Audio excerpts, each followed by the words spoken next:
সবুজ প্রকৃতির মায়াবী রূপের কারণে শ্রীমঙ্গলের রয়েছে আলাদা পরিচিতি। নয়নাভিরাম প্রাকৃতিক দৃশ্য আর সৌন্দর্যের এই লীলাভূমিতে বেড়াতে পারবেন সারা বছর। চা বাগানেই সাধারণ ভ্রমণার্থীদের কাছে সবচেয়ে বড় আকর্ষণ।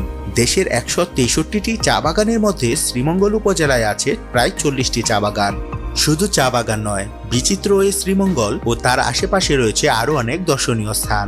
লাউয়াছড়া জাতীয় উদ্যান, মাধবপুর লেক, হামহাম ঝর্ণা, রাবার, লেবু ও আনারস বাগান, হাইল হাওর, লাল পাহাড়, চা জাদুঘর, খাসিয়াপল্লী, নীলকণ্ঠ কেবিন, বদ্ধভূমি 71, চা গবেষণা ইনস্টিটিউট, মণিপুরি পাড়া, গারোপল্লী প্রভৃতি।